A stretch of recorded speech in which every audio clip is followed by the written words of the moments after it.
क्या Israel Hamas जंग कभी रुकेगी? क्या इसी तरह से गाजा में कत्लेआम जारी रहेगा? क्या इजराइल कभी रहम दिखाएगा या इसी तरह बेकसूरों का कत्ल होता रहेगा?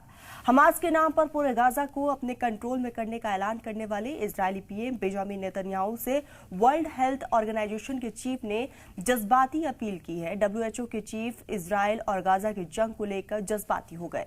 उन्होंने कहा कि गाजा में इजराइल रहम दिखाए, वो खुद अपने आप को भी नुकसान पहुंचा रहा है। उधर इजराइल के मुख्तलिफ मकाम पर सायरन की आवाजें सुनाई दे रही हैं। रिपोर्ट दिखाते हैं।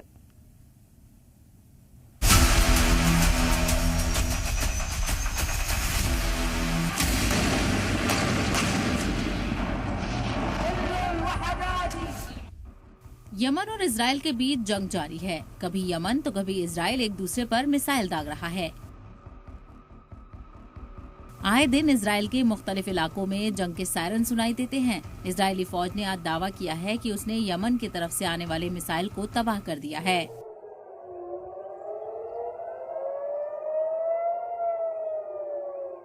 मिसाइल आने की वजह से इजराइल के मुख्तलिफ इलाकों में सायरन की आवाजें सुनाई देने लगी।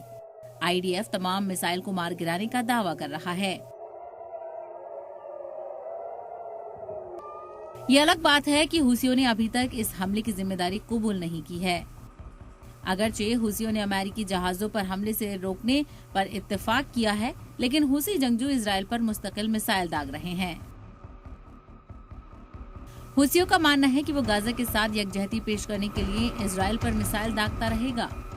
गाजा सिविल डिफेंस के मुताबिक गाजा में फिजाई हमलों के बाद अब कम से कम 52 अफराद हलाक हो चुके हैं और दर्जनों अफराद जख्मी हुए हैं। खासतौर पर शुमाली गाजा की तस्वीर तो इंतहाई डरावनी है, जहां धुएं का गुबार देखने को मिला है। दूसरी तरफ इजरायली फौज का कहना है कि वो शुमाली गाजा की पट्टी के 14 इलाकों में शदीद ताकत के साथ कार्रवाई कर रही है। शहरियों को जुनूब की तरफ जाने की हिदायत दे दी गई है। वहीं अक़वाम मुत्तहिदा ने कहा है कि उसने गाजा में इमदाद के तकरीबन 90 ट्रकों की तकसीम शुरू कर दी है। वर्ल्ड फूड प्रोग्राम के तहत रोटियां बननी शुरू हो गई हैं। वाज़ेह हो कि 2 मार्च से इजराइल ने इमदादी सामान को मुकम्मल तौर पर दाखिले से रोक दिया था, जिसके बाद से ही गाजा में भूखमरी जैसी सूरत हाल पैदा हो गई। WHO के चीफ इजराइल और गाजा की जंग को लेकर जज्बाती हो गए। उन्होंने कहा कि गाजा में इजराइल रहम दिखाए, वो खुद अपने आप को भी नुकसान पहुंचा रहा है।